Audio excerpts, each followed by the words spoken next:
This is Love, Sex, and Society with Bridget and Don. Please like, subscribe, and share.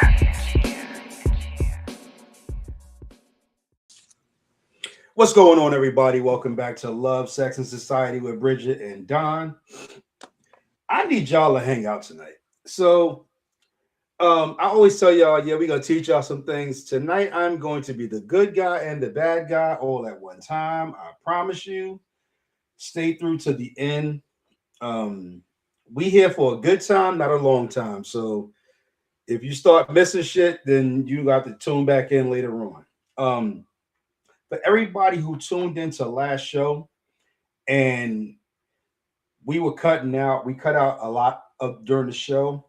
We didn't delete it because there was a lot of good points on the show. So the parts that didn't get cut out was still necessary to hear.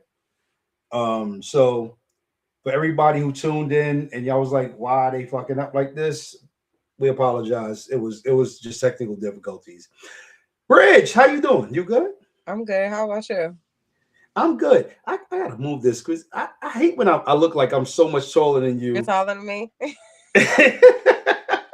So I gotta break it down a little bit so I'm like on your level. Okay. Now, if you ever see us in public together, we won't be the same height. I promise you, we won't be. I'm a midget.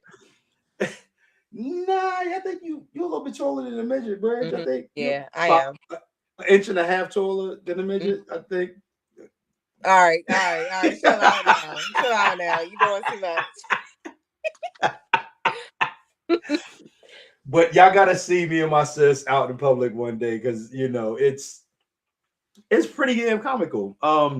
Especially when her sisters come along, and y'all are gonna have to meet them one day on air because when I tell you they are hilarious, her older sister is hilarious while being serious at the exact same time.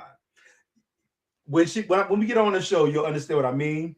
But she is funny and serious at the same time. Wait till you meet my younger sister. I can only imagine because she's probably like a blend of the two of you. Nah. No? Oh, sis, you tuned in. We need you. She on a whole different level. Funny. She crazy. All right, so tonight, y'all. All right, I'm gonna talk to y'all about 4 different types of people that are either in or looking for a relationship. So I'm about to tell my age because I'm gonna have to put my glasses on. Wink, wink. Because there are times when I can't see what I'm doing. All right, so 4 different types of people. And Bridge, I want you to tell me which category you fit in out of these 4. That's you trying to air me out. Okay, so you have the hurt avoider. That's basically somebody who has watched other people get hurt, and they're like, "Yo, I'm not gonna be that person, so I'm just gonna be the one doing the hurting, and I'm hurt first. I'm gonna strike first." Okay. You know what I'm saying? And however they take that shit is how they take it, but I'm not gonna be the one getting hurt. That's the hurt avoider. You got the previously hurt. So you got the person who has been hurt in the past, and they'll stay in a relationship with a new person just so they can hurt them, so that the other person can feel how they felt when they were being hurt. You know what I'm saying? Like they're intentionally hurting somebody because they've been hurt in the past. And they're like, I need you to feel what I felt, even though that's not the person that hurt them.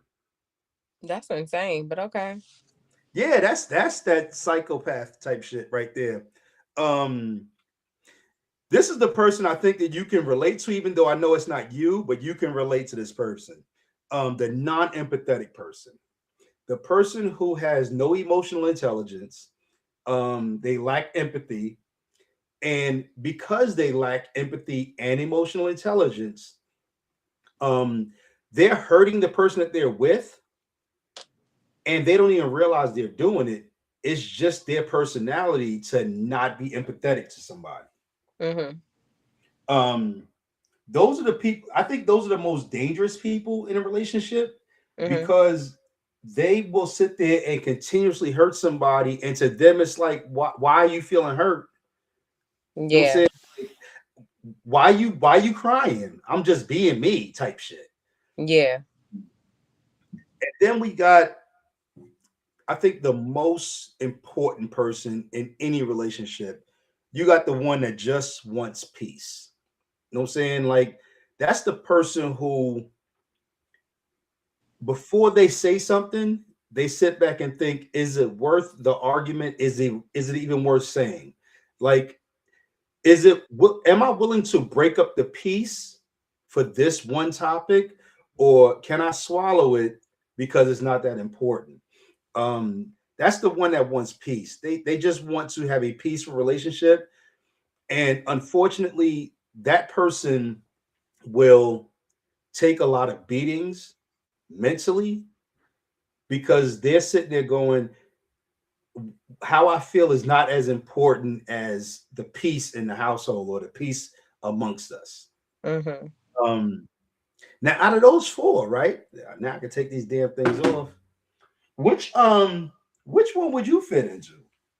I would probably fit into the first one, even though I don't feel like, yeah.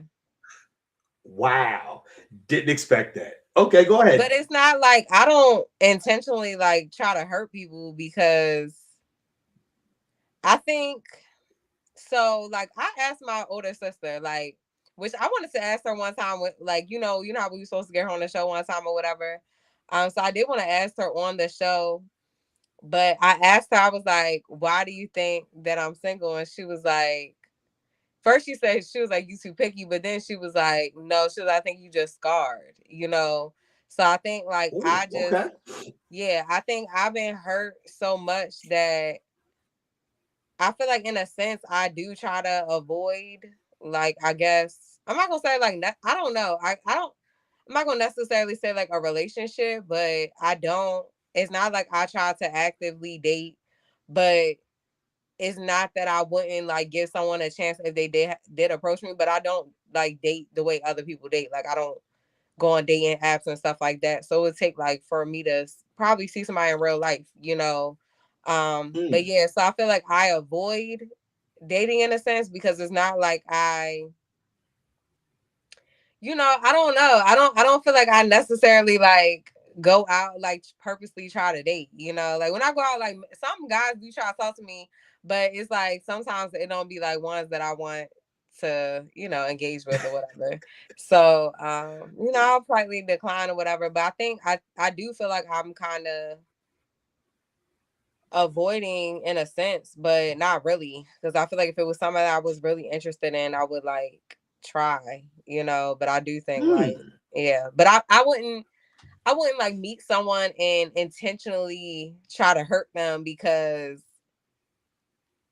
I'm hurt from the past or I'm like, you know what I'm saying? So yeah, I would say that. I don't remember what you said the second one was, but the third one is definitely narcissist. Yeah, yeah. The third one is a narcissist all day. Yeah, The second one is the previously hurt. who And I just think wants we've to intentionally all, hurt people. yeah, because they've been hurt. So they, Yeah. they they feel like I need to take somebody through pain because I've been through pain and they need to feel what I've been through. Yeah, And that's a crazy we've person. all met people. Yeah, we've all met people like that where they Mm. never healed from their pain. So in their mind, I need to hurt every person that I get in a relationship with so that they can feel what I felt. No, I do. I I would do. have I Sorry. would have never pegged you for the first one though. Why? Honestly. Which one did you think I was? The last one? I thought you was the last one. I honestly thought you was the last one. And just Oh somebody who no. just wants peace. My loud ass mouth. I can't shut up. But That's my I problem. think I think that your loud mouth though, I always think of it as you want to be heard, but I never looked at you as someone who like the hurt avoider. I would always peg you as like the one that just wants let's just be peaceful, let's be No, happy, let's because do because this. because I feel like now, no, I'm not even gonna say that that's ever me. Like I don't feel like that was ever me. Like I definitely feel like because I feel like the last one is basically someone who's a people pleaser. And I do feel like in a sense that I did have tendencies to be a people pleaser in the past. That's definitely been something that I've been working on. But I don't think I ever truly, like, even with dealing with men, I don't feel like I ever been a people pleaser, because I feel like, and I'm not gonna say I wouldn't give a man, probably in the past, I wouldn't have gave someone more chances than they deserve. But I'm definitely not the type that's just gonna hold my tongue because I'm trying to avoid an argument or something like that. I feel like, I don't know. I just feel like, no, who wants to, do I want to be arguing? No. Like, you know what I'm saying? But if I'm feeling disrespected, my voice is going to be heard, so I'm not the type, like, because I basically, the last person that you described is someone who is a people pleaser, someone who likes to walk on eggshells just to, oh, well, I know every time I bring something up to him, it's going to upset him, so I'm just going to stop bringing stuff. No, because you're basically like allowing this person to disrespect you. So it's like, I'm a nice person. Like, I might give someone chances. I'm going to allow someone to show me who they are. But the moment that I feel disrespected, I'm going to voice that. And some people might look at that like, oh, problematic or whatever the case may be. But it's just like, I'm basically not tolerating something that you wouldn't tolerate yourself, But no, I'm not the one, and that's why I'm single. Cause I'm not gonna shut the fuck up. Like, I'm not. I'm sorry, I'm not. Like, and especially if it's hard fucking evidence, or like if I said something to you and it's just like, you're ignoring how I feel about something and you continuously do it. Yeah, I'm gonna be like, this make me feel this way. I'm gonna speak my mind. I don't care. And yeah, that's probably why I'm single, because you're gonna hear my mouth. So I used to be the first one. I used to really, like, I would say, you know what, I'm gonna get hurt, so I'm gonna hurt first, like that type of person. So that's what number one was.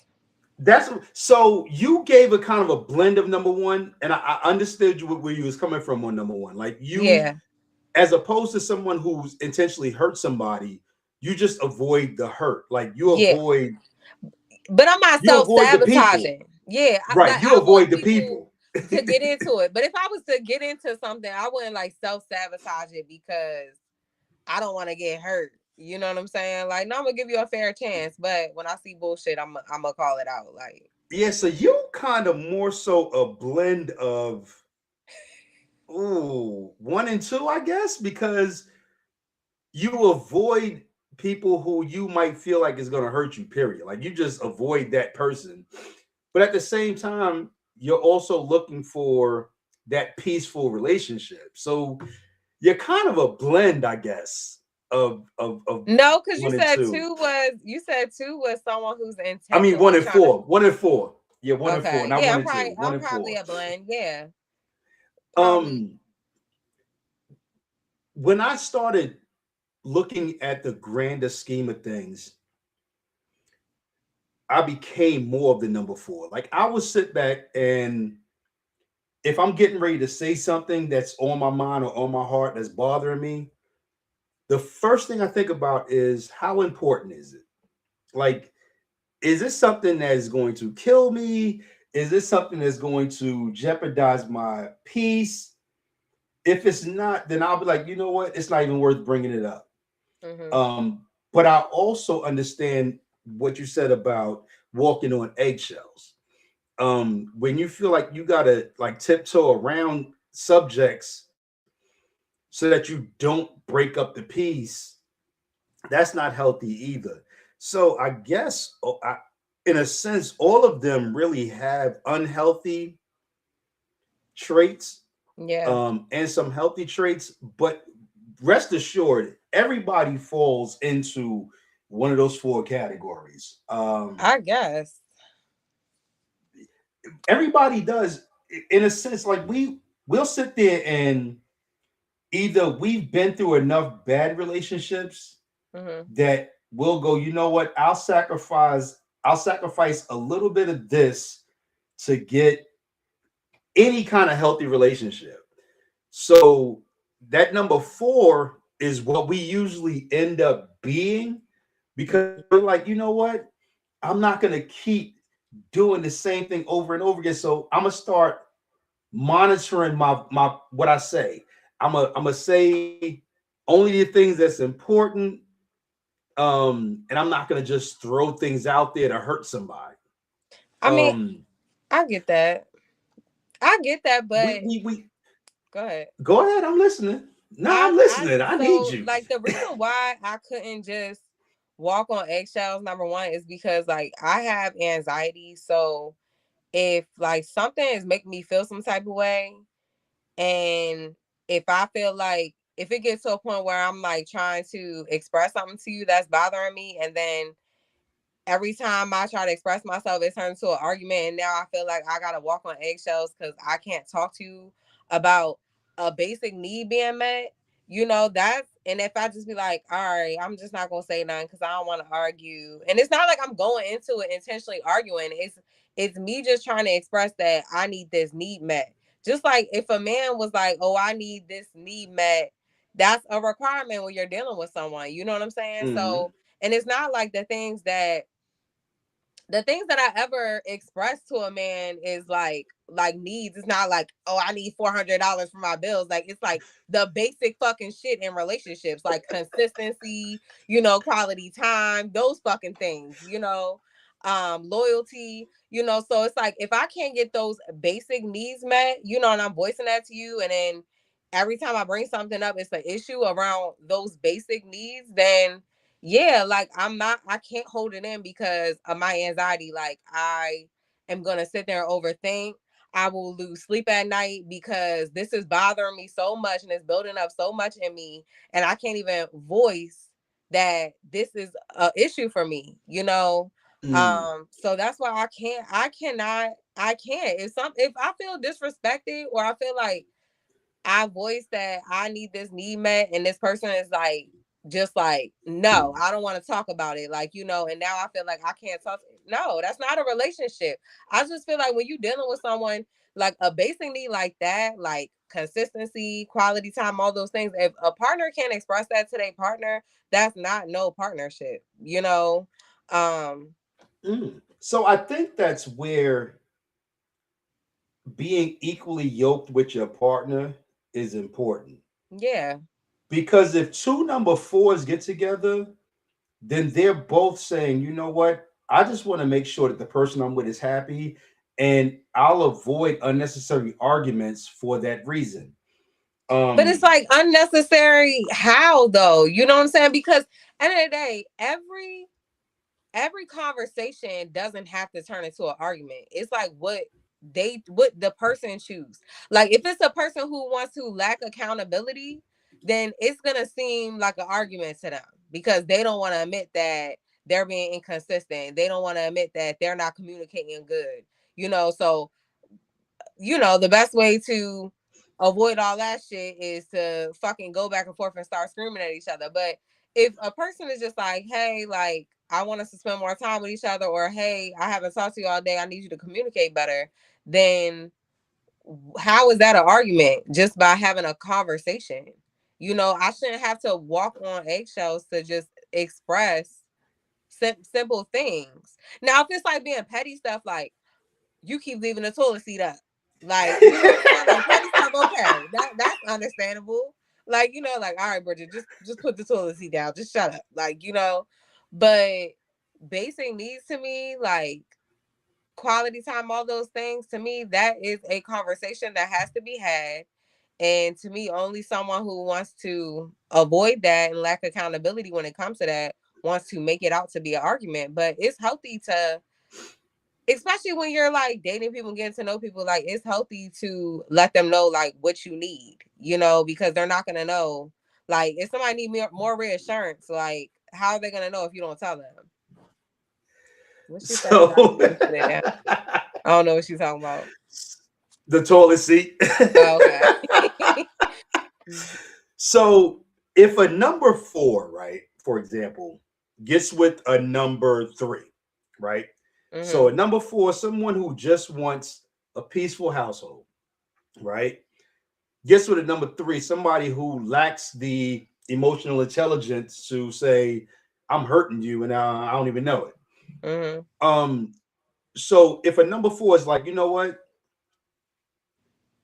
I just want a peaceful house, but they're with a number 4 who everything they say, it gets flipped around. For example, you left the saying, hey babe, saying, can you put the toilet seat down? A number 4, I mean a number 3 might be like, well, why don't you just put the damn toilet seat down when you walk in the bathroom type shit? You know what I'm saying? But an equal number 4 might be like, you know what, you're right. That was insensitive of me. I left the toilet seat up. That was insensitive, because y'all are both trying to avoid unnecessary arguments.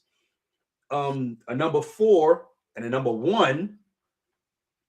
Number 1 gonna be like, yeah, the toilet seat's up, bitch. Get that shit together. Fuck you. You know what I'm saying? You think so? Yeah, so somebody who intentionally wants to hurt people, they're gonna find those reasons to hurt people, even when it don't exist. You talking about number 3, a narcissist? We gotta call him what it is now, because you okay. So up with all these numbers. So number 4, so a peacekeeper and a narcissist, they can't be together. Yeah, but they always are together though. That's the thing. Narcissists only want number 4s. They only want people. They only want people that's gonna shut the fuck up. You are absolutely right. And when I tell you, you hit the nail on the head, because that's who ends up being together.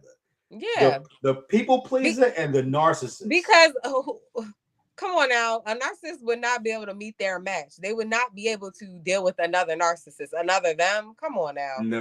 No, that they can't take it. Yeah, they only want to be with someone that is gonna shut the fuck up, let them do whatever they want, don't call them out on their bullshit, walk on eggshells.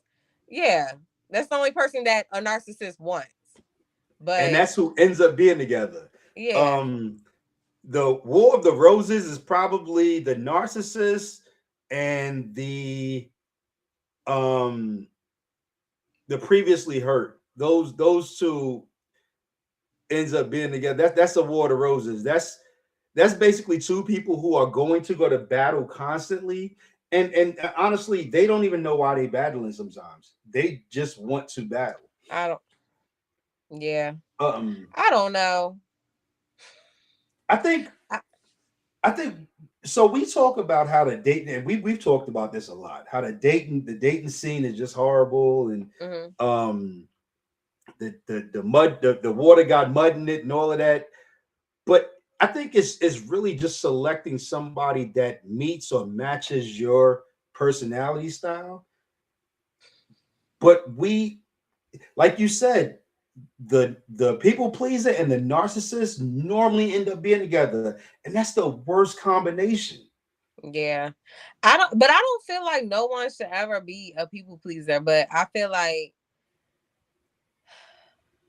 I don't know. I think if you are in a relationship, if 2 people pleasers are in a relationship, right, and they both just equally want to make the other person happy, yes, it might be annoying to everybody outside of the relationship, because they're like, oh my God, I need y'all to just fight or fuck. Just get the shit over with. But I think that those 2 people together are sitting there going, I just want to make you happy. And the other one's going, I just want to make you happy. And they kind of go out their way to just. No. You don't think so? No. Being a people pleaser, first of all of these little dynamics are toxic, because just as much as a narcissist is toxic, so is a people pleaser, because a people pleaser is somebody who lacks boundaries. So a people pleaser are toxic because of the fact that they lack boundaries. They're always going to be a yes man, and it's like, I'm gonna say yes even though I don't want to, and it builds up resentment, and it is going to affect how they act towards people. So I feel like being a people pleaser, like, oh, it seems good in that moment, but it's like, if you're sitting there just going with the flow and going along with what that person wants to do, regardless of how you feel about that situation, it's just gonna build up resentment, And resentment is like you're gonna start can't standing this person.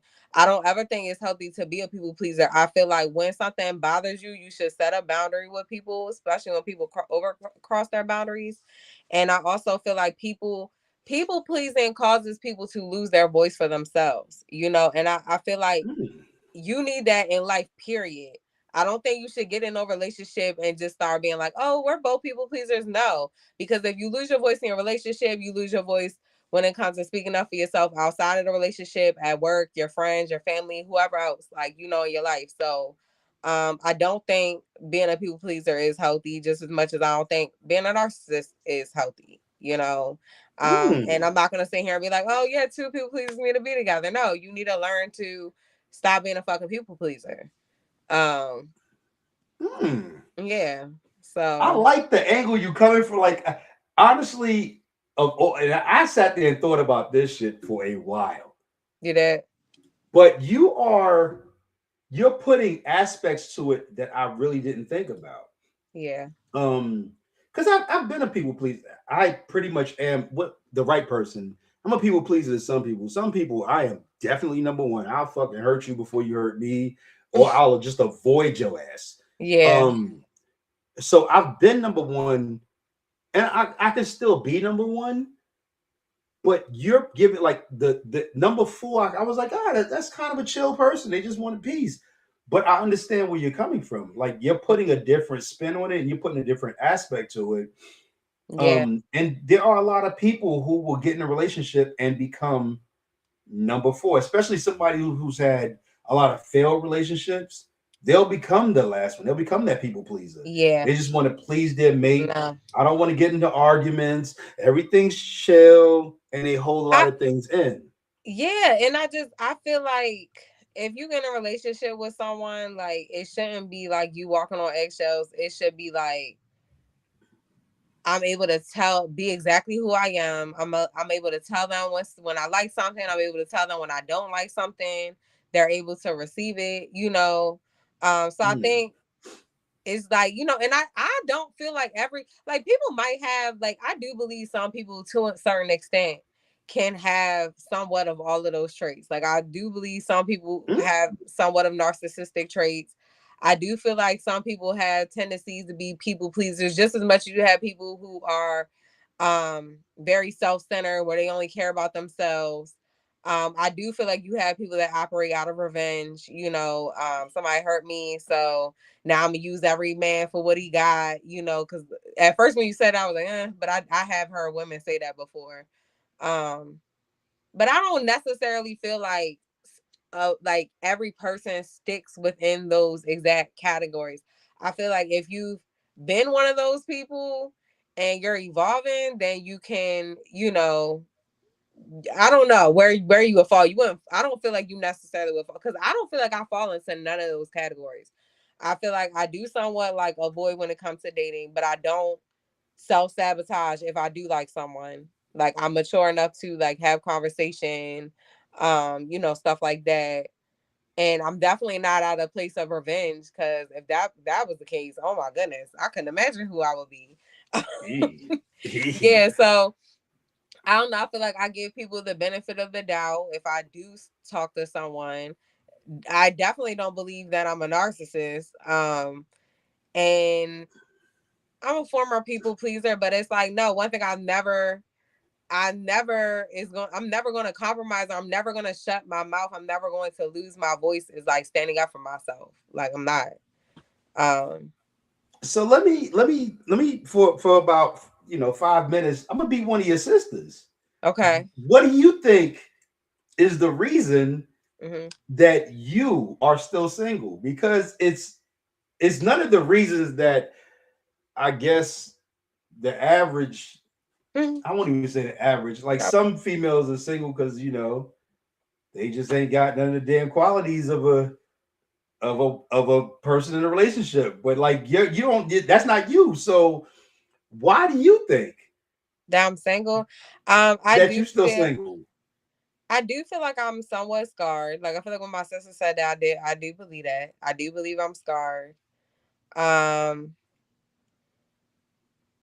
think I think I have become, this is another issue of mine. I think I've become too aware too. Like I was telling people this recently that um I feel like I've become so aware of like I don't know how I'm trying to describe this, but I feel like when my mind fully developed, I feel like I started to really understand a lot more. And I think I became like too aware. So it's like when I look at people, like I literally see through them. Like it don't matter if they trying to hide it, I see it. I feel it, I know it. Like I feel like I can read people very, very well. And so I think my issue is that when I look at people, I see all of the red flags, but there's no there's nobody that's perfect, so I think with me, I have to figure out like what is something that I'm willing to tolerate versus like what's a red flag that is like a non-negotiable, because even me, I'm not perfect, but I think I see through people. Like the way I see through people is like I will see everybody's red flag and I'm like, oh, that's a red flag, that's a red flag. All right, you don't like, but there's nobody that has all green flags that exist. So I So think do like you do you do you think you look for red flags though? yes. Are I you mean, painting them where they don't it's belong? Is what not I'm. like no, it's not like I look for them, but when I see them, I'll be like, like I'm a very observant person. Like I'm very observant. So even when people think that I don't see stuff, like I see it. And it's not even like I'm waiting for someone. It's just like when I see it, I'll be like, oh, that's that. Like it literally be like it's like a voice in my head of myself, like, oh, this motherfucker's doing this. Like, so it literally, I'll be like, oh, wow, like this, like, I don't know. It's just like when I see it, and it's kind of like this voice in my head be like, oh, he ain't hold the door open. Oh, he ain't offer to carry your shit. Oh, um, he fucking manipulating. He doing this. Like, I don't, it's just like, it just be telling me like, boom, right there, Bridget, you see it? You see it? You see it? So, I don't know, but I had to realize that. But I don't think I really have like number one, I know looks ain't everything, but I feel like I still want to be attracted to a person, right? But I Okay. think the biggest thing it's not always looks, like especially for me. I feel like it's personality, but I think the biggest thing is like emotional intelligence, like someone who's just emotionally mature. Those to me is the biggest things, because I feel like no relationship gonna be perfect, but it's like when you have those little bumps in the road in a relationship, it's like how can that person handle the conflict and the resolution to it. So I think that is the biggest thing, but I don't think I've met someone that has all of that, at least those things. I know they ain't gonna be goddamn. But yeah, I think shut up, Dawn, because you trying to put me on blast. I do feel like I'm a little scarred. I definitely feel like I have trust issues in a sense, but I feel like I do give people the benefit of the doubt. Like when I meet people, if like I'm just gonna allow you to show me who you are. But I think I have to really be real about like what I'm willing to accept that is a red flag, and what is like a non-negotiable, whatever. But yeah, I think Okay, that's why so I'm single. I'm a and little scared. I'm I'm scared. I'm a little definitely scarred. I'm putting you on blast to that. My Okay. bad though. It's okay. You know I love you though. hmm So how many red flags before you like, oh hell no, just fuck that. Hell no. So is it like the It's first one you like, no, nigga, I think it's go just like on. you said. I think it's like what you said. Like, what did you say? You said I don't remember the word, but it's like basically when you're aligned with someone. Like it's like Mm, looking for someone whose values match my values. And it's basically like mm. if I'm getting to know someone and I notice that their values don't match my values, those will be red flags for me. Because ultimately I feel like you said, equally yoked. That's what it is. You're looking for someone who you're Okay. equally yoked, who wants the same things and have the same morals and values as you. And I feel like if I'm dating someone or going to date with someone and I see that those are outside of me, then I feel like that's a red flag, because that means we're not equally yoked. You know what I'm saying? Mm, okay. So that's your non-negotiable point. That's Yeah, when you're just just like, like, yeah, just no. like anything. Like, of course, like this person ain't gonna have their own personality, their own interests, and all that stuff. But I feel like in order for you to be equally yoked, I feel like your values, your principles, all those things have to be aligned with each other. Because if not, it's gonna be conflict. You know what I'm saying? Because if like if I feel like it's okay to get around like elders and be cussing and saying this and saying that, but they don't, you know what I'm saying? They're gonna be like, stop cussing around them. Everything's gonna turn into an argument if y'all values and y'all morals don't align with each Mm, other. You okay. know, so I feel like Okay. it has to be. So basically, like, if I see that a person doesn't have the same things like morals and values as me, then I feel like no, it's a red flag. Mm, I don't know. And even in a man, like even in a man, because it's like even if like we have a child together, I also think about stuff like that too. Like, would I be okay with this type of person raising my son or daughter? Like, you know, so okay. it's like deeper than even just me. Like, And most women honestly don't think about that until it's too fucking late. So um bravo to you for even thinking that, because we most of the time, I'm not even say women, most people don't think that far ahead. yeah, They end up getting into a pregnancy situation. They go, and then they start figuring out, well, do I want this person to raise my child? It's too fucking late. Like, y'all are yeah, pregnant. You know what I'm saying? Y'all are gonna have a baby. Y'all are gonna have to raise a child together. So I think it's really good that you look that far in advance. And I get where you're coming from, though. You know what I'm saying? Like, especially equally yoked. Like, anytime you get into a relationship, I think you really need to look at how do our values mesh each other, because like you said, one person might look at you and be like, yo, you cursing in front of your mom, mm-hmm, what the fuck? But that's just a normal cadence of how you and your family interact. So yeah, now you might not even curse in front of their mom, you might be super respectful in front of their mom, mm-hmm, but your family, that's how y'all get down, and it's cool for y'all. yeah, But if they don't have a sense of humor, they can't adapt and roll with the natural cadence of how your family get down. How can you make them a part of your family? So I get that part, yeah, because you can be like, you know what I'm saying, this is how we interact. But if they're uncomfortable with that, well, that's a red flag we can't get past, because me and my family not gonna change who we are yeah, because your ass is uncomfortable. Like yeah. And I mean, Like me and my and sisters, we curse around each other all the time. Like, mm-hmm, we cut the fuck up and we curse. I couldn't bring like a super uber church going person around my family and like, oh my god, like y'all just curse all the time. yeah, And my sisters would be like, you don't get your goofy ass out of here.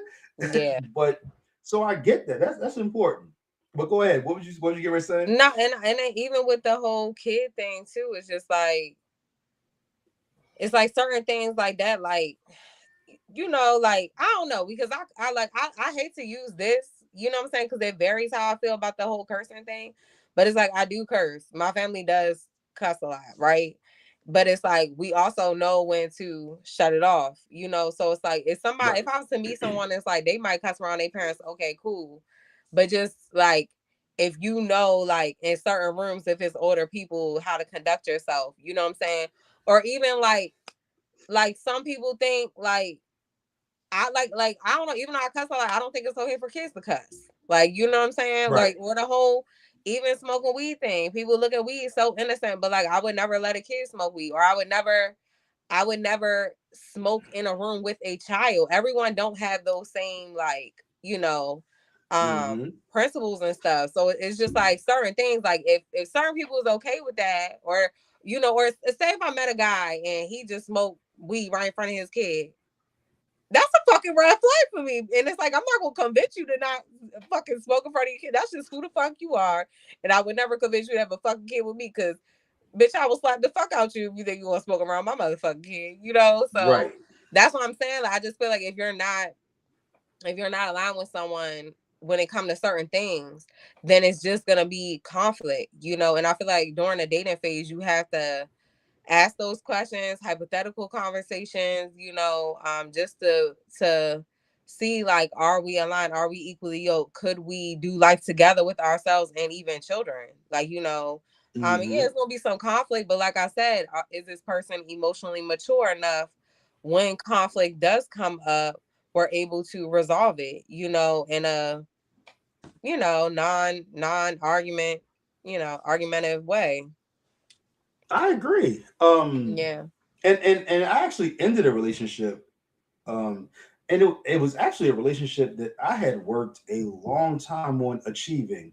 Mhm. But once I got to know her, watching her smoke in front, and she wasn't even smoking weed, she was smoking cigarettes in front of her kids. Mhm. But even as somebody like myself who smokes cigarettes, that's my choice. Yeah. I need to give my children their choice on whether or not they choose to inhale cigarette smoke. Right. Um, and when she started smoking cigarettes in front of her kids, I was like, whoa. And she was at my house, and I'm like, nah, go out on the balcony. Because when my Yeah. sons are here, I don't smoke in the same house with my kids. I don't smoke Yeah. in the car with my kids Yeah. because they need to make the choice on whether or not they want to be affected by that. Yeah. I can't make that choice for them. Um, so yeah, like that to me, that's huge. Yeah. I've seen women who will fucking drive down the street and be smoking weed or cigarettes in the car, and all the windows are up. You're not even giving your kids a choice. You know what I'm Yeah. saying? Like, Right. But give your kids the choice. see, Don, so that's exactly why people are supposed to be equally yoked, aligned with each other. Because if a man has just, oh, I like this woman, she's attractive, we fucking everything good. Now we have a kid, and now you're upset because this woman acts a certain way around your kid that you don't agree with. But this is why y'all should Hmm. have been equally yoked before you decided to have a child together. You know what I'm saying? Because Absolutely. everything, even if y'all didn't work out, even in a co-parenting phase, it would be smoothly because she has the same morals and values as you, you know. Yeah. So Yeah. Um, and I know we just missed it, but happy Mother's Day. Shout out to all the mothers who do the amazing job that y'all got to do every fucking day. So yeah. shout out to mothers out there. But yeah, having equal values. I think just even in a relationship, even before you get to the kid phase, is real important. But especially when you get to the children phase, you know what I'm saying? Yeah. Because how no two people are going to raise a child exactly the same because you came from two different households. But I think getting closely aligned when it comes to having children um is real important, and that's why, like, and I've said this to you before, like, hats off to you for just saying, you know what, I would rather wait or not have a child than to have a child by somebody who I'm going to resent. And now I got to explain to my child every fucking day, I don't want you to be like that side of the family type shit. You know what I'm saying? I need you to be like us because they're fucked up. You know what I'm saying? Yeah. So I think it's important for a woman to say, I would rather sacrifice having a child than to have a child by somebody, by the wrong somebody. Mm-hmm. Because you can't control when they leave your house, and they have to leave your house if they have a parent that takes them, I don't know, Wednesday and every other weekend. Those are the times that and now you got to Yeah. reprogram them every time they come back home. Okay, I know what you do at your father's house. That Right. shit ain't acceptable here. Yeah. You know what I'm And saying? And now you got to downplay the other parent. right. Like even when it comes to men, you know, men need to make sure, you know, when you vetting a woman, like y'all share the same morals and values, because, you know, like, ask the questions like, okay, if you had a child with someone and it didn't work out, like, we've had these conversations so many times, and I know people can say whatever, but like making sure you're asking a woman, okay, regardless if a man can financially provide, is it important for that child's father to be in their life?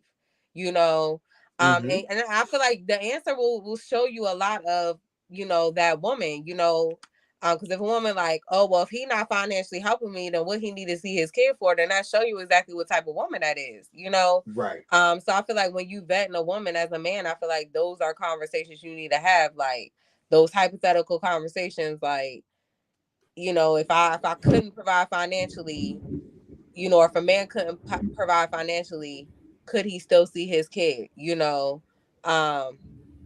and stuff like that? Because I think that stuff isn't important. If you don't ask those questions, now you had a kid with someone, when it don't work out, you feel like you're dealing with someone you never knew before, but that's because you never really took the time to get to know who that person really was.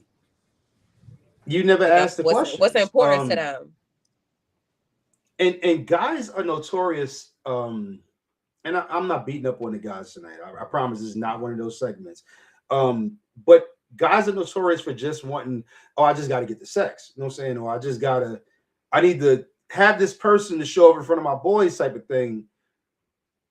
But the outcome can be you are stuck with this person for at least the next 18 years. Mm-hmm. And this person, and I don't know how guys ever missed this shit. I missed it. But I don't know how we missed that shit. But the child is going to be with the mother more than they're going to be with the father. Unless the mother's a junkie, and I don't know how the dude got with her in the first place, if she was strung out. But the courts are always going to give the mother more time with the child. That means a lot of your child's personality traits are going to come from being around the mom. Why don't guys, and this is not a question for you, it's kind of a question for the guys out there. Mm-hmm. Why don't we focus more on, okay, I need to make sure that the person that I'm getting with, the person that I'm laying down with, the person that I might accidentally have a child with, is a good person inside. Fuck what they look like on the outside. She might be fucking beautiful. Mm-hmm. Everything in place. But if her insides is horrible, that's what your child is going to be getting. Yeah. You know what I'm saying? Yeah. So I think that guys, we are so visual that we sit there and go, oh my God, she's beautiful, and her stomach, her waist is snatched, and her ass is beautiful. I'm gonna go ahead and lay down with her, and then you get her knocked up, and everything else about her is imperfect. Right. Yeah. I think it's really just, finding a person with integrity, someone that regardless of the relationship going bad, they're still gonna do the right thing, and I really feel like people, both men and women, should look for people with integrity, same principles and morals and stuff that you have. Because I feel like those are people that are, less likely to have issues with when it comes to co-parenting, or when it's time to separate, if that was to happen. And Blow TV, you are 100% correct, because we do rush things in the beginning. Because a guy is just looking to get to the prize. He's just trying to get to the purpose of me pushing up or whatever. It wasn't, the guy didn't push up because he was looking for a relationship. He saw a sexual being, and he's like, that's what I want. And we rush through and we miss every fucking red flag. Whereas, women such as Bridget, they like, that's the first red flag. Nigga. Red flag number one. By the time she gets the red flag number two, she's already discounted your ass, and she's paying for her own meal because she don't want you to feel like she owe you shit. Like, at this point, I'm paying for my own meal every time I go on a fucking date. Look, bitch, I'm not here for your money. Who are you? But I think, you know what? I'd rather a woman say, you know what? We'll go fucking Dutch until I figure out who the fuck you are. Yeah. I don't want you to feel like I owe you shit. Fuck, I don't owe you nothing. Yeah. I don't know. And then you got some men that is just like, they be acting like, I don't know, they be acting like they don't want to keep taking women on dates because they're like, what if this woman is trying to use me? And it's just like, well, if you're scared of that reason, I just feel like you shouldn't be dating, you know. But I don't know. Like, even though I would never ask a woman to pay for a date or a second date or anything like that. Like, I feel like if I ask a woman, it depends on who asks who on a date. If a woman asks me on a date, oh, best believe this shit's on you, shawty. Like, I think if I ask you to go out on a date, that's my pockets. But if you ask me, hey, I'm not busy this weekend, you want to go on a date, you should be expecting to foot that damn bill. Yeah. Because you asked me, which means you wanted to see me. But I think that every guy or every woman, for that matter, if a guy takes you out on the first date, even if you don't intend on paying for the second date, if you're a good person and you're like, look, it's a give and take situation, suggest, hey, you know what, this date's on me. Now, most guys are gonna be like, well, most good guys are gonna be like, nah, this is on me. I asked you out. This is on me. But at least the guy will feel like she's not taking advantage of me. Yeah, I pay all the time too. Well, I try to pay all the time. I don't always get the fucking chance to. But at least the guy will feel like, you know what, she's not trying to take me for a ride. We're equally interested. So she's like, nah, you know, you paid for the last 3 dates. Let me cover this one. So suggested, and that might tell you a lot about who you're dealing with also. Because if you suggest it and the guy's like, hell yeah, this shit's on you. Fuck that. Then you might be like, red flag. Red flag. Red fucking flag. Now, if you ask him, if you call the dude that you are dating, y'all already had 1 or 2 dates, and you like, hey, look, know what I'm saying? I just want to go ahead and take you out. You've taken me out, and I'm going to take you out. And he accepts, that's different. But if he asks you out, first date especially, first date, guys pay. That's it. Hands down. Second date, if he says, hey, you want to go out on a date, and you be like, yo, you know what? You paid for the last date. Let me cover this one. He go, yeah, that sounds good to me. Yeah, cut that shit off. Cut that shit short. Cut that shit short. That motherfucker's expecting you to pay for every date after that. He couldn't fucking wait. He couldn't wait for you to cut that shit. Right. Shit. Damn. I'm glad you said that because I ain't really had the money for this damn date. I was just hoping. Yeah, like I don't know. No, for real. Like I don't know. Like I feel like if I insist that's because I insist. But I feel if it feels like you asked me out and it's the second date and I'm just like, oh, you want me to get this? And you're like, yeah, you could get it. Like, damn, bitch, all right, shit. But it's not like I don't know. It just I know this dude, this young lady that I know, right? She was telling me she went out on it wasn't even considered a date in her eyes, but that's how he made it seem. And he was like, yo, you know, let's go to the bar, let's grab some drinks or whatever. And she was like, all right, cool. And then when they got to the bar and he realized that shit wasn't gonna flow the way he was expecting, like he was expecting to hit. And when he figured out that shit wasn't happening, he was like, so yo, we Dutch, right? You know what I'm saying? Like you cover your part, I cover my part. And she was like, there's no possible way that even though I didn't plan on having sex that night, now I don't plan on having sex any night with this motherfucker because the first date that you asked me out on, you're like, we going Dutch? Yeah, no. I would have just paid and then probably never talked to him again. Yeah, that's what she did. That's exactly what she did. I ain't gonna lie, I would have paid the whole bill. Oh, like, wow. Too? Oh, you petty. You petty. Fucking passenger princess. That's petty. Right. Oh shit. Get that nigga a fucking crown. Fuck that, you little passenger. I don't know. princess, like bitch. I'm not the type. like, I'm not a woman that like use men for like meals or what a man can do. But it also irritates me when men try to act tight, because it's just like, I don't know. Like, I just feel like as a woman, like, I'm not tight. I would buy a man something. I would do something for a man. So I just feel like for a man to be like, you know, like, you want to date women, but then you had this thing where it's like, well, I'm tired of taking them out because they using me. Well, then you just shouldn't be dating, because I mean, I look at it like, it's not a loss if you're getting to know someone. It's just a risk that you're taking, you know. Right. I don't know. I know it's hard for men because they do feel so one-sided, having the expectation of always paying for like the first date, the second date, and some men that pay all of the dates, you know. But I definitely feel like, you know, I feel like a woman should equally, like, if a woman, like, if it wasn't something that the man planned and a woman like, hey, I just thought we could hang out this weekend or something like that, you know, I feel like the woman should be paying if that's what she wanted to do. She wanted to hang out with him.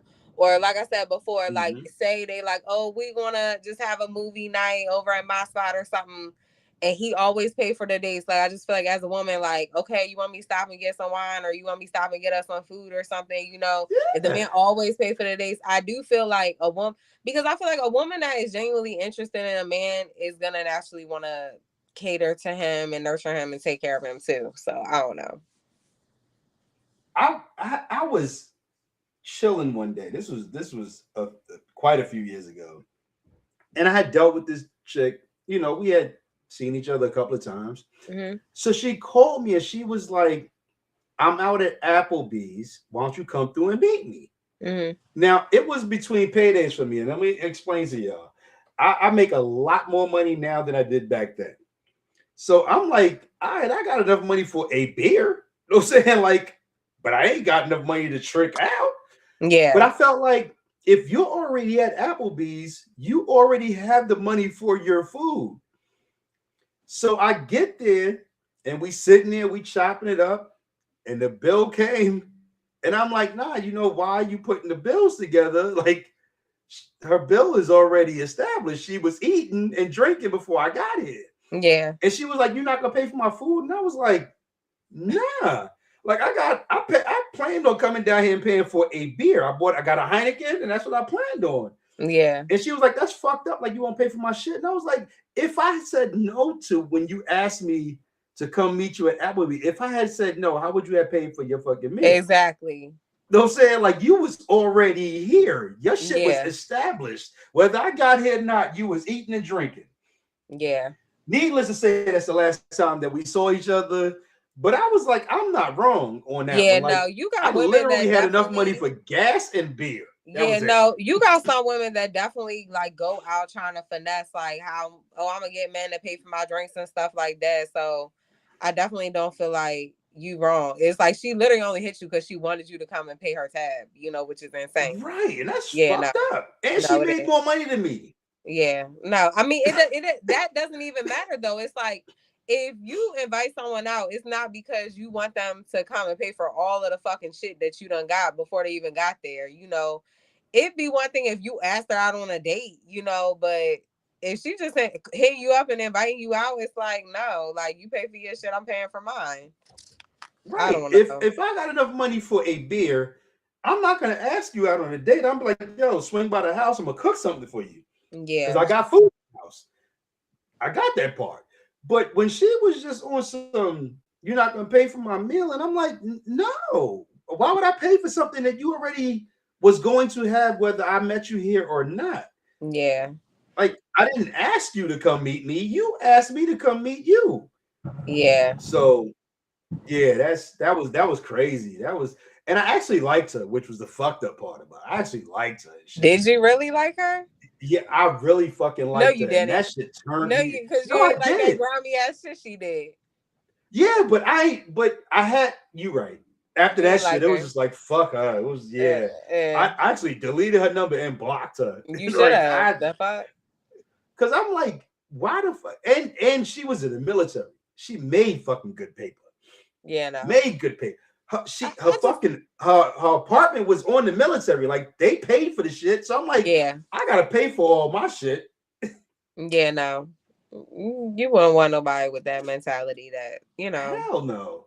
Up until that point, I liked her. I really liked her up until that point. She had a lot of the attributes that I would like in a woman. Yeah, but the worst ones was deal breakers.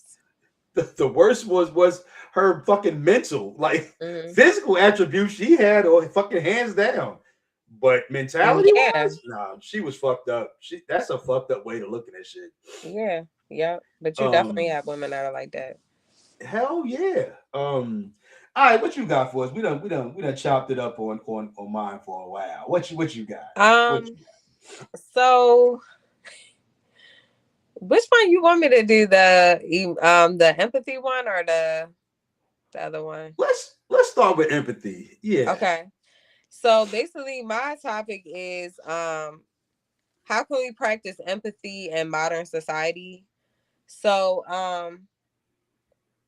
I feel like I feel like the way the world is, I feel like a lot of people are very like selfish and self-absorbed, where it's kind of like, I'm going through this, my problems, and you kind of not like, you don't even think twice about like what other people are going through, you know. Mm-hmm. I feel like people who are empaths, they know, but people who are not very empathetic, they don't ever really take the time to like sit in someone else's shoes and really think about like what this person is going through, how Mm-hmm. it might be affecting them.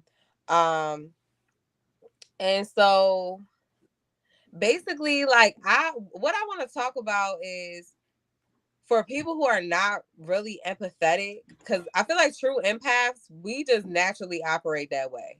Like when people are going through stuff, it's almost like we feel their feelings. We feel like we going through the same thing they going through. We truly take the time to understand people. But people who are not really empathetic, where it's hard for them to, empathize with people, I feel like there are certain things that people can do to try to practice empathy. um, so I'm gonna just start it off by saying, like, I'm a hairstylist, so I sit down and I talk to people. Um, and basically talking to people who do like all different types of things in life. Like I got a principal, I got surgeons, I got teachers, everything you could think of. People work in tech. And then of course people go through stuff in their own personal life outside of their careers, right? But I'm specifically talking about like careers and stuff. I think like sitting down with people, hearing what people go through, it really make you like empathize more, because like, stuff, certain things that get so glorified, where it's like, oh, this looks like the best job in the world and you get paid all this money, but no one ever sees the negative side of things. And I also think like talking about this, I think it's also helpful too, because like I think people get so focused on like the good of things and they never think about the downside of things. Like, so even when it comes to careers, right? Like some Mm-hmm. people like, oh, I want to be a doctor, because doctors make so much money and be rich, but people don't ever think about the down parts of being a doctor. Like it's gonna require a lot of schooling. You might have a lot of debt. It's gonna require you to miss holidays sometimes, depending on where you work as a doctor. You have to Mm-hmm. up and leave your family in the middle of the night for an emergency. So I think when it comes to things, people's career and things like that, people don't ever like sit back. They only want to glorify what they see, but never like what truly goes on, on the opposite side. Um, so yeah, I feel like as a hairstylist, it's just like I feel like I hear a lot of the opposite side of what people go through, and then me naturally being an empath, I'm like, dang, like, I feel really bad. And it's just like, you start to, I think like, I don't know what word I'm looking for, but it's like, you start to, like, you empathize and like, you can give people grace. And when it comes to a lot of things. Um, so yeah, I don't know, Don, do you think, I mean, I have some other things, but I like, is there anything like, have you ever felt like it's hard for you to empathize, or do you feel like you naturally empathize? And if so, how do you feel like what strategies do you feel like you could give people if they're not empathetic, like that can help them? So I do empathize with people, and even though I've never really considered myself an empath, Hmm. I guess being around you and really having conversations with you, I think I do have a lot of the same traits. Like, because I know you're an empath, so I'm like, okay, well, I have a lot of similar traits. So I guess I am an empath. Um, so I don't have a problem with taking on or absorbing a little bit of what people are going through.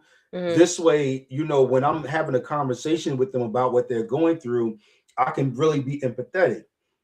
I think that the biggest problem in today's society is people don't understand the difference between being empathetic and sympathetic.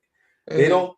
So you can empathize with somebody without sympathizing what they go. Like, you don't have to say sorry Hmm. because you're not the one that did something wrong to them.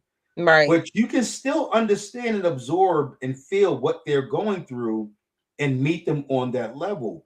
Um, so I think that because we think if I show sympathy, that means I'm the one that wronged them, we dodge the empathy part. Yeah. Um, and even without knowing that we are, but I think we're so mistaken on sympathy and empathy Hmm. that we go, well, I didn't fucking hurt him. Why the fuck Right. should I be empathizing with them? Because empathy and sympathy is two totally different things. Yeah. Um, but I think the more that you say, saying, being an empath, people need to understand a person that's an empath. Yes, you didn't wrong somebody, but you feel what they're going through. That's an empath. You know what I'm Hmm. saying? So for everybody out there who has a problem understanding being empathetic to what somebody's going through Hmm. and dodging that because you're like, I'm not gonna be sympathetic because I didn't cause the problem. Yeah. An empath, think of an empath. Everybody from now on, when somebody's going through something, think like an empath. Think, you know what? I didn't wrong them, but they're still hurt no matter what. Hmm. And all they need is someone to kind of take on a little bit of their pain and just kind of talk them through it. Yeah. Um, and like I said, I've never thought of myself as an empath. And before getting around you, I've always thought that I was a fucking selfish human being. But then getting around you, I'm like, yeah, I'm kind of the same way. When somebody's going through something, even if I could give a shit less about what they're going through, I'm still like, damn, you know what I'm saying? That's like some fucked up shit. Like, I'm sorry you're going through that. Yeah. Um, so I think we all need to show a little bit of empathy. Put yourself in somebody's shoes for a little bit when they're going through something, Yeah. and you'll respond differently than sitting there going, "Well, that's your shit. That ain't my shit." You know what Right. I'm Right. Yeah. I think like people who can't um empathize with people, they like lack like the want to like deeply understand people.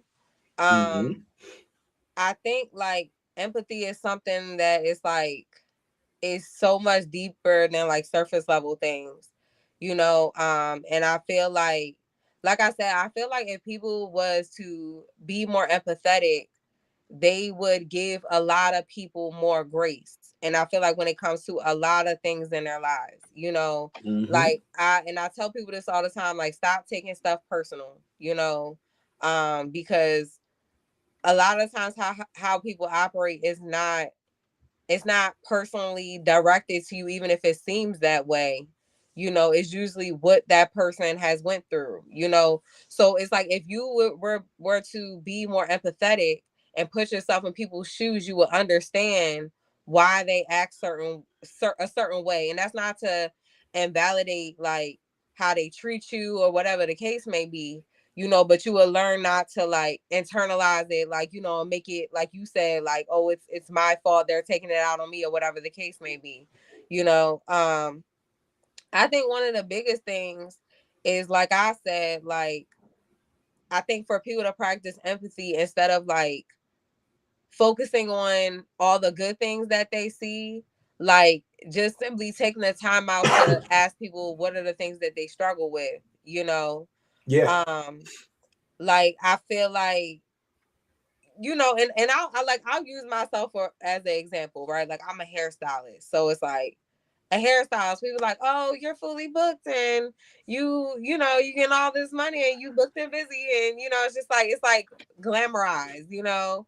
But the downside of it is like my back be killing me, my feet be killing me, my hands be killing me, like uh, you know, my phone don't ever stop ringing, like you know, a few weeks ago, I had a client's baby mother thinking I was one of his side bitches or some shit. She coming in my neck sideways. So now I'm on fucking Jerry Springer and shit. You know? Wow. So it's just like, yeah, it's like, oh, you're a hairstylist. Oh, you make your own schedule, but it's like I don't get paid when I get off, you know. So it's like people just want to look at all the highlights of things instead of truly understanding what it's really like to be in my shoes. You know, people don't understand that it's like, okay, yeah, you see all of that stuff, but it's like you don't see how stressed out I am. You don't see how burnt out I am, how exhausted I am, how like I gotta talk to people all day and it's mentally exhausting. My job is physically exhausting, you know. So I'm using myself as the example, but I feel like people should do that to other people more often because it would actually make people have so much more respect for people in general, you know, Mm-hmm. is to empathize and just realize like what they're going through, you know. Um like I have a client, she's a nurse, and I feel like it's that whole like it's glamorized, like, oh, you're a nurse, you get paid a lot of money and you got a nice Mm-hmm. car and you can go on vacation and do all the things you want to do, but it's like they're working 12-hour shifts. They have to work on the holidays. They be having, you know, drug addicts coming up there cussing them out. They had to also witness children dying on the table. You know, you don't see because their nurses is glamorized, you don't see the mental toll of them having to watch a baby lose their life and them trying to help, you know, save a person's life that didn't make it, you know. So people Mm-hmm. don't ever sit there and think of like, dang, like all the stuff, all the bad things that they're going through, you know. And like even I'm not gonna lie, like even my clients that are nurses in the ER, they not that I didn't have respect for nurses, but it made me have so much more respect for nurses because, you know, they literally have to deal with the fact that people lose their lives, you know, and they're trying to save them. And meanwhile, they're like, I go, you know, I come out from, you know, someone passing away and you got someone in the room that been sitting in the room for 2-3 hours cussing you out. Like, I've been in here for 2-3 fucking hours.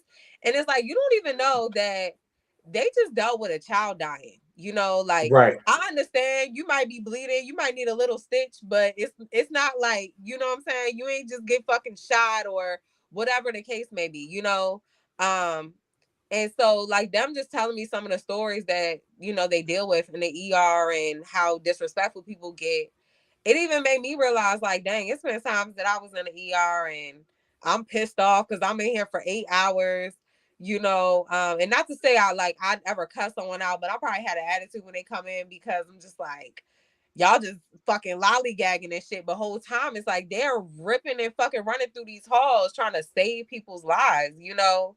And it's like it just made me have a whole new level of respect for them, you know. But it's not even just people with big jobs like that. It's even like little jobs, you know. You just don't see everything that people take on, you know. So I'm saying all of this to say that I feel like instead of always like looking at the highlights of what people go through, you know, ask people like, you know, ask people the opposite questions. Like instead of like even how was your day? Did you have a good day today? Like ask them what was the hardest part about your day, you know, so you can understand people on a deeper level, you know. I think, and it's not to be negative, you know, but it's just to be a little bit more understanding because people just so, you know, like so self-centered, so focused on themselves that, you know, they everyone thinks, oh, my problems are so much bigger than the next person's problems, you know.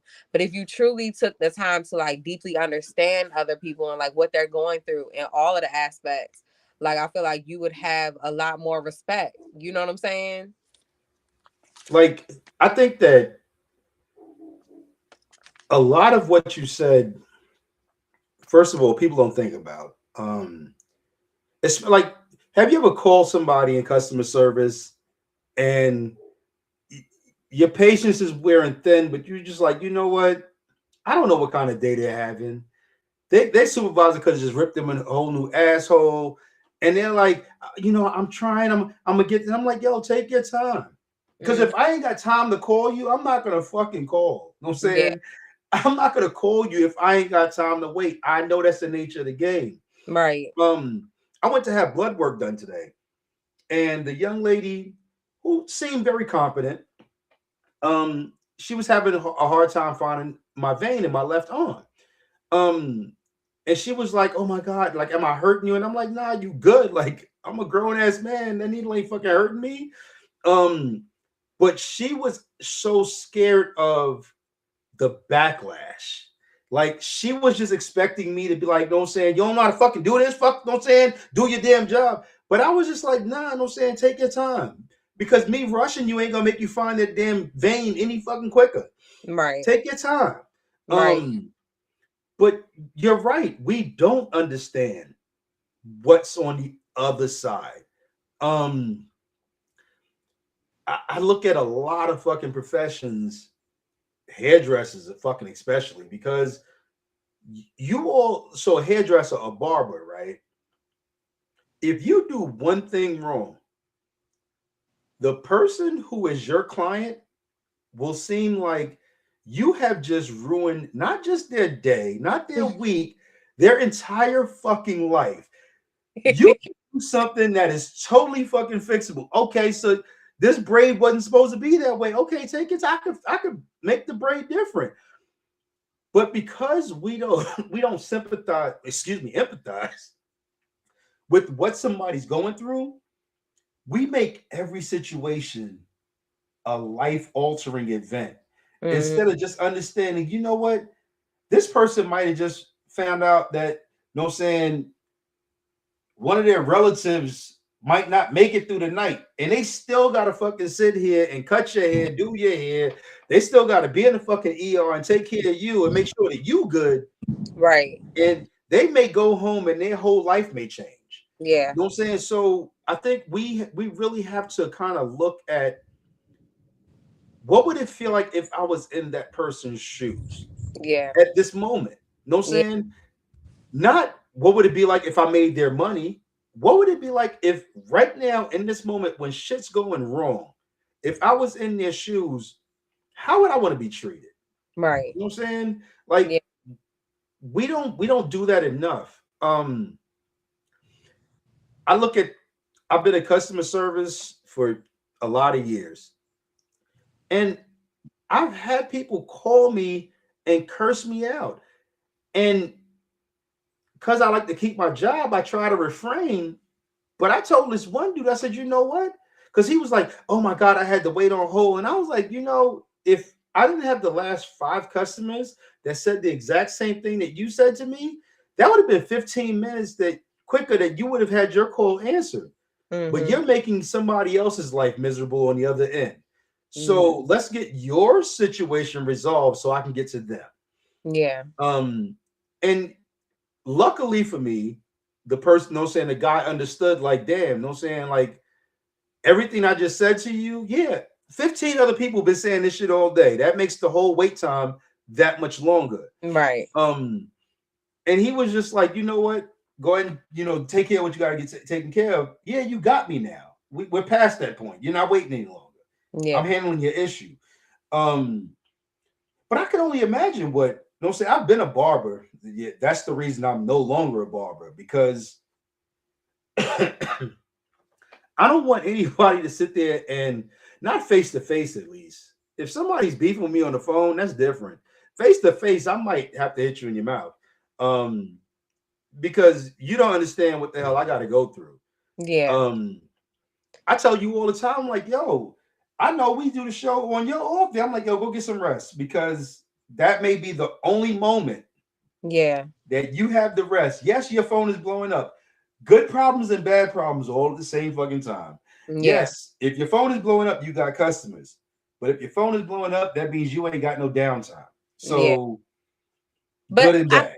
I think, but I also think it's like, I don't even feel, like I said, I don't feel like when it comes to just careers or even certain careers, I think it's all careers. I think it's like everything that everyone Mhm. does.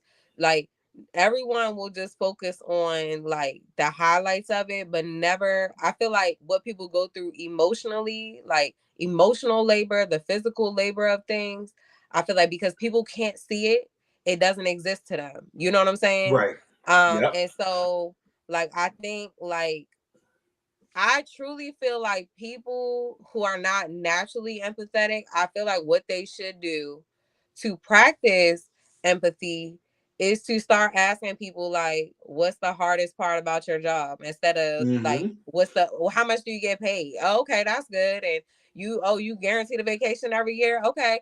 But like ask them what's the hardest things, like I even tell my nieces that when it comes to what they want to do in life. Like, what do y'all want to be when y'all grow up? Okay, cool. Y'all want to be that, but I want y'all to look up every single negative thing about that job. You know what I'm Yep. saying? Like even being a hairstylist, like I always did hair on the side. It was a side, but I never became a full time hairstylist until I became a full time hairstylist. So I didn't see all of the bad things that truly showed up until I was a full-time hairstylist, like the physical and mental labor of being a hairstylist. So but I think just like and it's not even just driven with people's career, but even like what people are going through in their personal lives. And it's not just like, oh, well, I asked them, are they okay? So at least I asked. Like, no, truly like caring if they're okay. Like if they're going through like some of my clients had, passings in their family. So like it's not like, oh, I'm sorry for your loss, but I'm checking in like, hey, I know the funeral was yesterday. I hope everything went well. Like, my Mm-hmm. thoughts and prayers are with you. It's even crazy how sometimes my clients, it will be like 2 months and they come in. I'm like, yeah, so how was your vacation to the Bahamas? And they like, you remember that? I'm like, yeah, I remember that. Mm-hmm. And I have so many clients, but it's not because I'm just talking to them just to like, oh, I'm just talking just to talk. No, I'm talking because I truly care. Right. So I think it's like really just truly not just like, oh, hey, how you doing? Because I'll ask my clients like, how you been? They be like, I'm good. And I'm like, no, how you been? Like, how you doing? Mm-hmm. Like mentally, like how you feeling? Like everything good? It's really like caring. And it's not really surface level, it's like deeper than that surface level. But I think people should practice that because I feel like when it comes to everybody, it doesn't matter. I'm not even gonna say, oh, just a hairstylist or a nurse or something. I feel like everybody, there's not one person walking this earth that can say, my job is 100% smooth every single day. No, it's not, Mm-hmm. So I feel like for people to empathize and respect what you do, it's like sometimes you need to see what is all, what all comes with that. And that's with anything. Even like people who work in grocery stores. People might be like, they get an attitude, but you didn't think they've been standing in one spot all day. Their feet hurt, their back hurt, they lifting bags up in the cart, you know they haven't had a break. Grocery stores are one of the busiest people because when it's snowing, where are people going? To the Grocery grocery store. store. When it's Super Mm-hmm. Bowl Sunday, when it's football season, where every fucking Sunday, where the fuck y'all going? To the grocery store. The fucking world's about to end. We got another virus. Let's go to the grocery store. You know what I'm saying? Like these people are expected to be there. So it's like, no, I'm not condoning them being disrespectful, but it's kind of like empathizing, like, okay, all right, they had a long day. They literally had nonstop lines all the way to the back of the store. And had to deal with attitudes all day. Like they've Yeah, had to deal with people giving them attitude all day. So you might have been the person that came after 10 attitudes and you yeah, might have got a little bit of the residual, but you got to sometimes say, hey, how's your day going? right. Um, like when I used to cut hair in the barbershop, I remember I used to be like, you know what? why the fuck am I cutting hair in a bar? I need to own a barbershop. Mm-hmm. When I had the opportunity to own a barbershop, let me tell you, it was nothing like what the fuck I expected that shit to be. I wish I had sat down with a barbershop owner before I bought it. Yeah. Because I promise you and almost guarantee all of it would have been like, this ain't what the fuck you want to do. Yeah. Because it was the worst situation. Mm-hmm. Chasing people down. Because when you are a barber or you're a hairstylist, if people come, they come. If they don't, they don't. Yes, you might not get paid, but you're not chasing down your money. When you own the spot, Mm-hmm. you got to make sure that everybody pays you for their booth, everybody pays you for their suite. You have to chase people down for that. I've had to lock people's clippers and shit up in their cabinet because I'm like, yo, you owe me for the last 2 weeks. Like, Yeah. I'm not unlocking this shit till you give me my damn money. Right. So I really wish I would have taken the time, like you said, and found out the negative aspects of it. Because the good aspects was I get to walk into the barbershop. I ain't gotta cut nobody hair. I walk in, hey, I'm the owner. How's everybody doing? You want some water? You good? All right, I'm gonna take care. You good? You need something? That's not the fucking barber. Mm-hmm. The barber's sitting there going, I've had one customer all day, and I know I owe you money today. You know what I'm saying? I Yeah. know I have to pay you in order to still have a booth, but I've only had one customer this whole week. You know what I'm saying? Yeah. So everything looks rosy from the outside in, but when you sit in somebody else's shoes, that shit's a totally different fucking story. That Yeah. shit changes. Yeah. I couldn't be a nurse, couldn't be a beautician, wouldn't be a barber. Uh, there's a lot of jobs that I probably would never even try to do. Because I know it's hard. But that also leads me to give those people respect. It leads me to say, you know what, if I go to the barbershop, if the haircut costs $40, I might leave you a $20 tip because the next 5 people after me might not leave you a tip at all. Yeah. You know what I'm saying? So in advance of what you may have to deal with after me or what you had to deal with before me, here's $20. Yes, my haircut might cost me $60. But if I didn't have it, maybe I should just I normally cut my own hair anyway. Yeah. But if I can't tip well, I'm not going. Yeah. We take for granted. We take people for granted, but that's what goes back to the lack of empathy. Because we don't empathize with what they're going through. Right. Right. Yeah. Cause I like you said, I feel like if people did, it would make you have a lot more respect. Because people be like, dang, like you go through all of that. Like, dang, I could never do that, right? Which is cool, right? But like you said, it make you respect them that much more because it's deeper than what you thought it was. You know what I'm saying? But I think people should do that. You know, stop glamorizing and glorifying all these things, and you know, really take the time. And even when it comes to careers, I really think that's something that people should really teach children too. Like, stop telling them like, hey, you can be you should be a doctor, you should be a lawyer, you should be this or whatever it is, without also telling them everything negative that comes with it, because sometimes it might not be worth it. You know what I'm saying? Like, when I think it was a point in time that, like, my mom used to, because my mom was a licensed cosmetologist. So when we was growing up, she was like, I don't ever want y'all to do hair. And we're like, why? Like, you know, she's like, I don't ever want y'all to do hair. And because we grew up seeing my mother do hair, like, you know, and now, you know, like, it was a point in time my nieces was like, yeah, I'm gonna be a hairstylist. I'm like, no. And I'm like, whatever you do, even if you're going to have like some type of trade, or like, you know, if you're gonna be a service provider, I'm like, allow it to be something that doesn't require like a bunch of like physically hard on your body, something that makes you a good amount of money, less time. You know what I'm saying? Like, people always complaining about like knotless braids cost $200-300. Look, if I did knotless braids, you're gonna pay that too. Do I like to pay that to get my hair done? Absolutely not. But you try standing up for 8 fucking hours, putting in braids, don't go eat, don't go pee, like, you know what I'm saying? Like your hands, your feet, everything. You do that.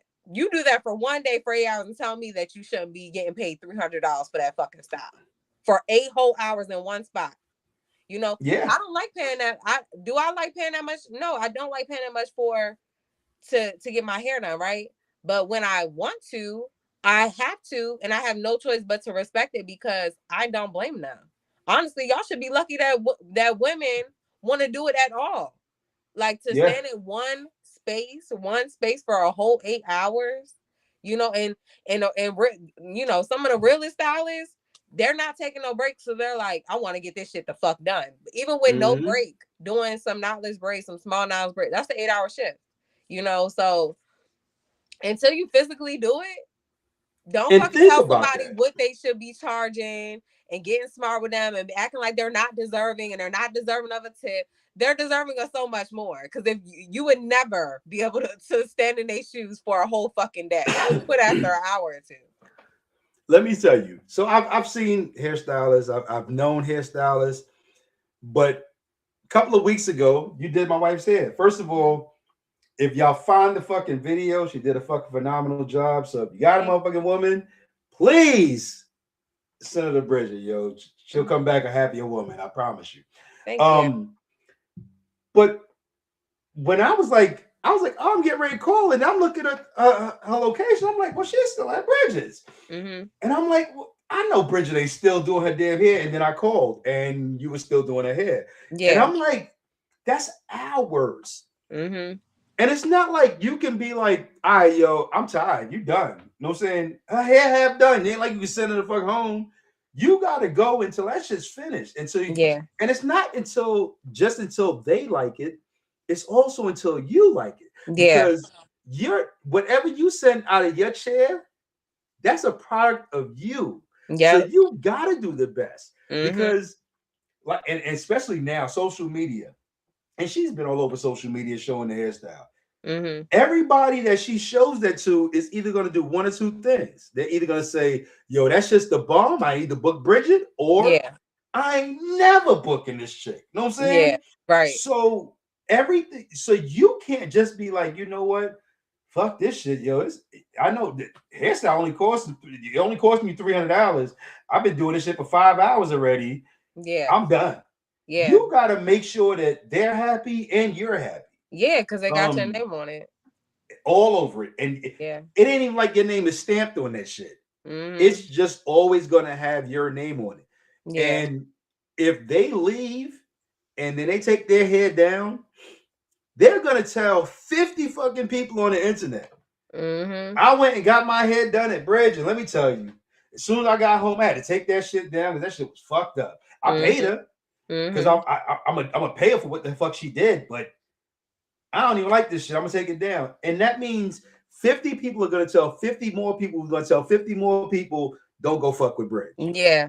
You know what I'm saying? Yeah. And now your paper's fucked up.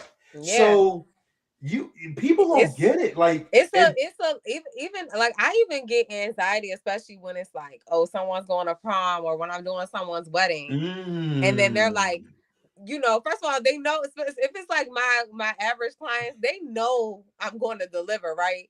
But they put this fucking, they be like, let me see. I be like, look, sit the fuck back, because you give me fucking anxiety. You making me sweat right now, like. When I'm done criticizing this shit, you need me to fix something? All right, boom. Like, you know, but goddamn, you making my nerves bad because now I have this high expectation. This bitch better be fucking perfect, you know.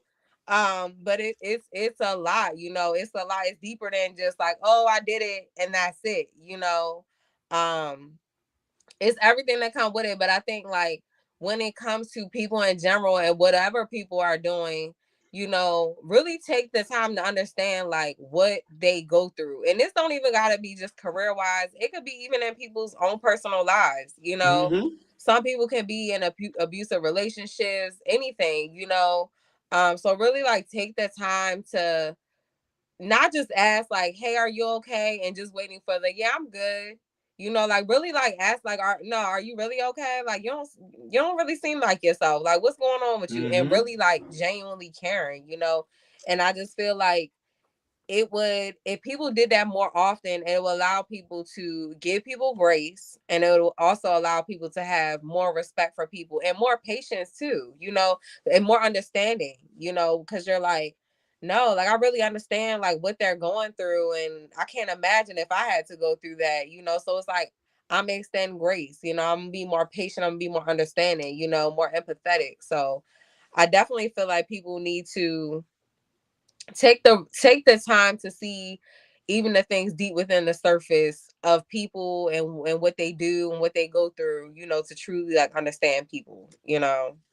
Like I think that one of the questions that we ask people that's really rhetorical most of the time Hmm. is, how are you today? Yeah.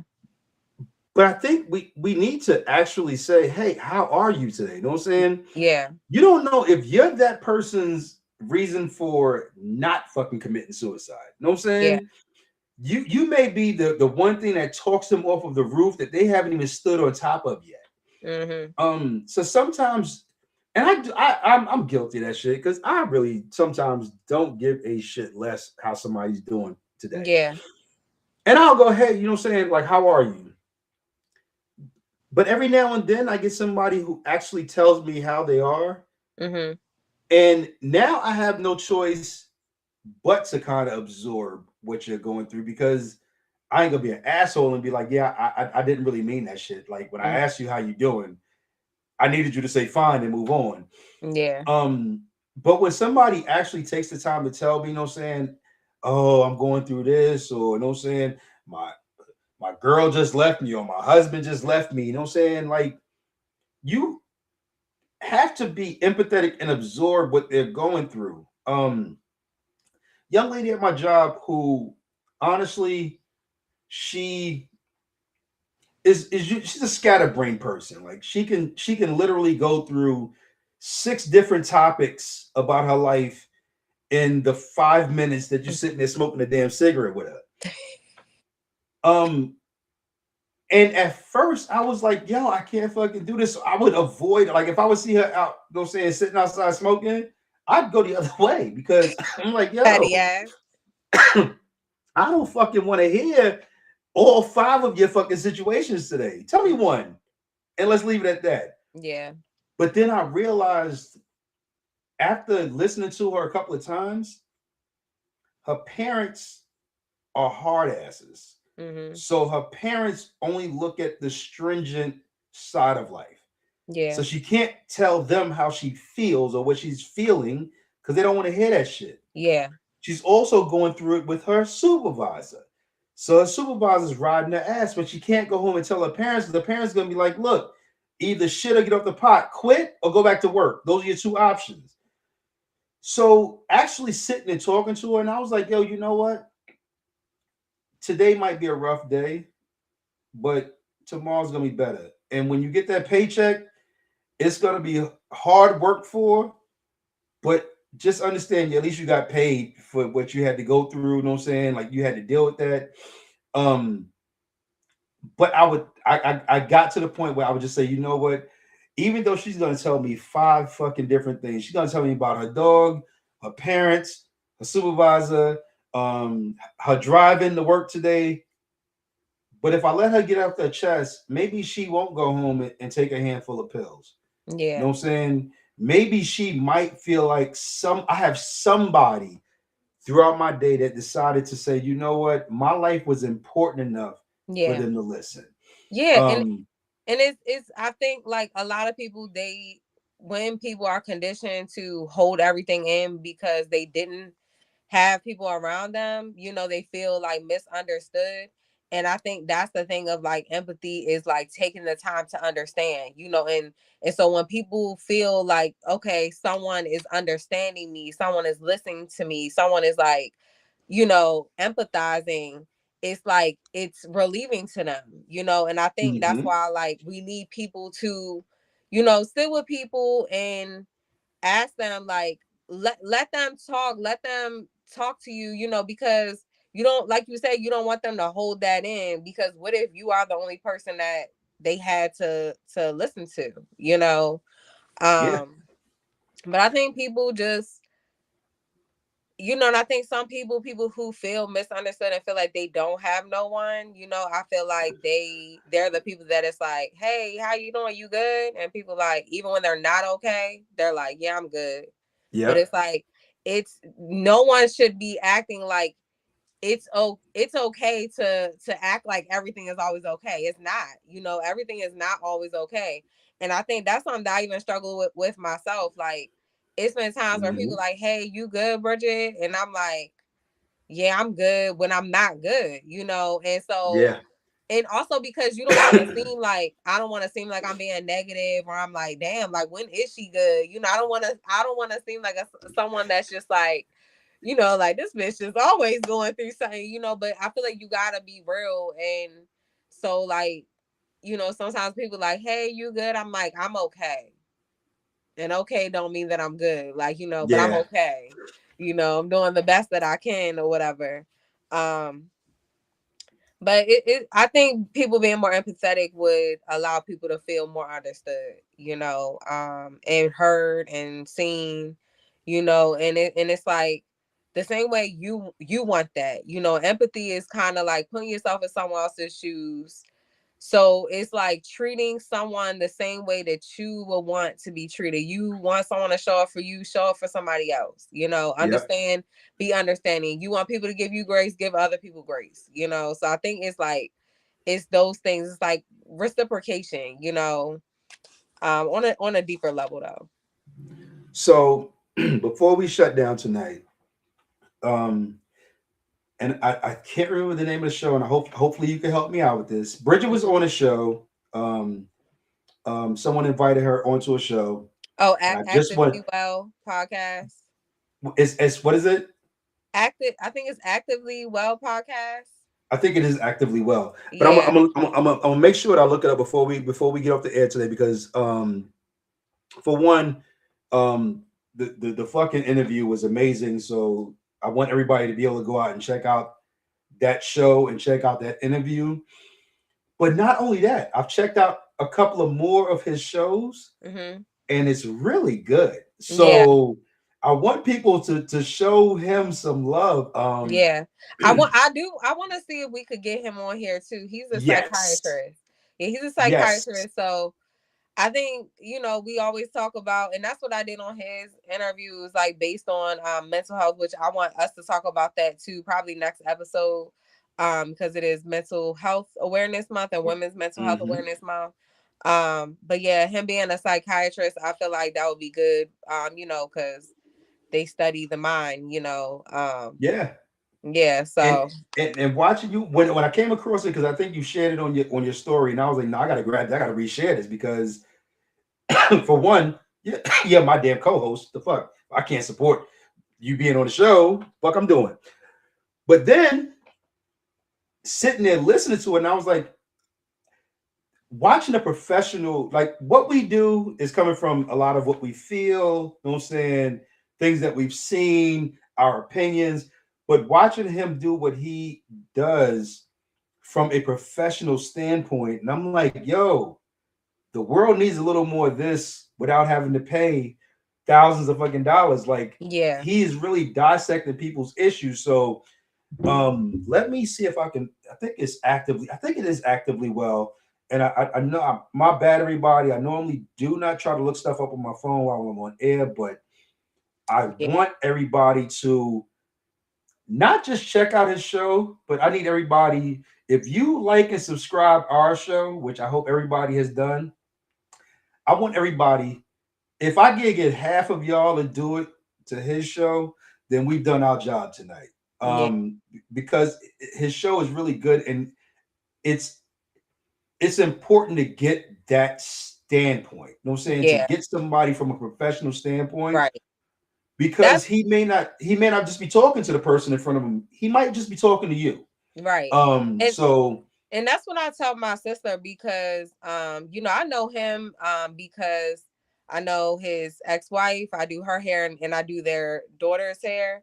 But I feel like people, if you care about your mental health, I feel like, anybody who cares, most people go to therapy and stuff.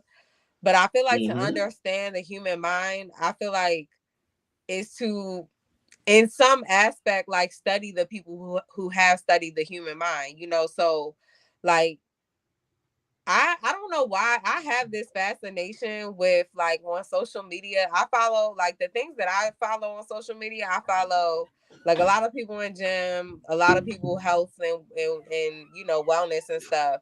But I also had this fascination with psychologists. I love to follow them because I do feel like, in a sense, it's like therapy without going to therapy. You understand things, you hear perspectives from people who actually study these things. So I definitely feel like people should follow him. I don't know exactly what his Instagram is, but his name is Johnny Pierce. And did you get his podcast name on? Yep, I just put it in the comments. It is Actually Well podcast. So and he's a psychologist and for the state of Virginia. But I definitely feel like people should. Everybody want to follow everybody on Instagram. You want to follow these fucking idiots and all these fucking like fake ass content, relationship, gurus with all this advice. And not to say like, psychologists and therapists don't ever go through things, because they do go through things in their own personal life. But I feel like if you're going to listen to advice when it comes to how you handle things, I definitely feel like it should be psychologists and therapists. If you're going to follow anything on social media, I think when it comes to mental health, it's good to follow those people. So, yeah. Yeah. Like, I totally agree, because you never know what you might get from somebody else's interview that may touch and affect your life. So, yeah, yes, everybody. We tell y'all every show, please like, subscribe, and share our show. Don't stop doing that. We want y'all to do that, especially tonight, because we always talk about some good shit. But do me a favor, y'all. Go pull up his show, pull up his channel on YouTube. It's called Actually Well Podcast. And like and subscribe to him. Yep. You're not gonna be disappointed. Because I've watched a few of his interviews, and not one of them disappointed me. Because it was all, because like you, I'm interested in the psychology of things. So when I'm listening to a psychologist dissect someone's life or question somebody, I get kind of involved in it. I'm like, damn, you know what I'm saying? Like, where's this gonna go next? So do me a favor, y'all. Please like, subscribe, share our show. But if I can get half of the 1,000 people that subscribe to us, if I can get half of y'all to go subscribe to him, then you'll have my appreciation and Bridget's appreciation. Yeah. And definitely his appreciation. So do me a favor, do that. Yeah, we've had a good show. We enjoyed having y'all hang out with us. Shout out to everybody who tuned in and commented. The comments keep us going. And some of them are funny as hell. So shout out to the people who left comments. Tune in next week. We're not going to let this month go by without having a conversation about mental health, because it is Women's Mental Health Awareness Month.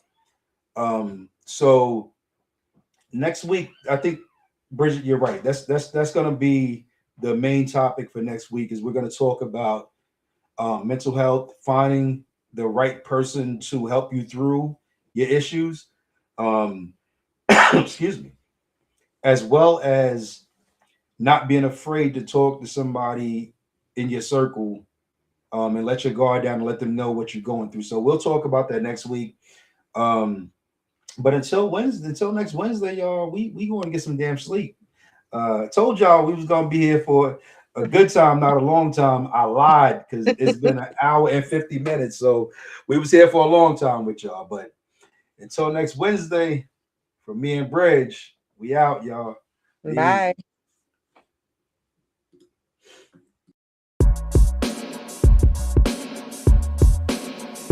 This is Love, Sex, and Society with Bridget and Don. Please like, subscribe, and share.